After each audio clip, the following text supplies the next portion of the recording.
హైదరాబాద్లో 77వ గణతంత్ర దినోత్సవ వేడుకలు ఘనంగా నిర్వహించారు. ముషీరాబాద్లోని భరత్ నగర్ అసోసియేషన్ చౌరస్తాలో రాజ్యసభ సభ్యులు డాక్టర్ కె లక్ష్మణ్ జాతీయ జెండా ఆవిష్కరించారు. ఈ కార్యక్రమంలో కార్పొరేటర్ సుప్రియా, నవీన్ గౌడ్, రాష్ట్ర నాయకులు, బీజేపీ జమీల్పూర్లోని నాయకులు, ఆయుష్ బీజేపీ కార్యకర్తలు, ఇతర ప్రముఖులు పాల్గొన్నారు.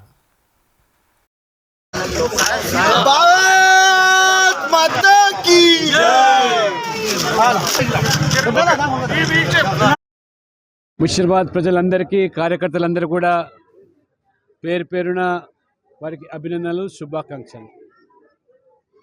స్వాతంత్రం సిద్ధించిన తర్వాత మనకంటూ ఒక రాజ్యాంగం ఉండాలని డాక్టర్ బాబాసాహెబ్ అంబేద్కర్ రాజ్యాంగ నిర్మాత మనందరి కూడా పౌరులకు సమాన హక్కులతో పాటు తీసుకొని పంచతీర్థ పేరు మీద వారి యొక్క ఆలోచన విధానాలు, వారు ఈ దేశానికి చేసిన సేవలు వారు కొనియాడుతూ ప్రజలకు ఆ రకమైనటువంటి స్పష్టమైన సందేశం ఇవ్వడం జరిగింది.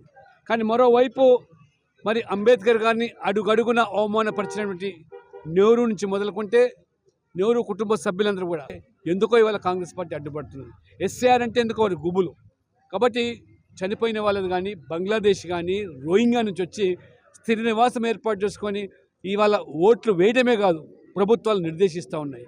అందుకని ఇవాళ ఈ దేశంలో పుట్టిన ప్రతి బిడ్డ కూడా తన మరి దేశం కోసం ఆలోచన చేసే వ్యక్తి ఈ దేశాన్ని పాలించాలి. కానీ ఇతర దేశాల నిర్దేశాలకు, అడుగుజాడలకు మరి నడిచేటువంటి వ్యక్తులు ఈ దేశాన్ని ప్రభావితం చేయకూడదంటే అడ్డుపడుతున్నది కాంగ్రెస్ పార్టీ.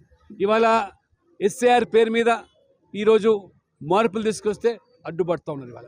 అదే రకంగా ఇవాళ ఒకే దేశం ఒక ఎన్నిక కావాలంటే మరి ఆ ఎన్నికల వల్ల అవినీతిని అరికట్టవచ్చు అంటే దాన్ని కూడా అడ్డుపడుతున్నది ఇవాళ.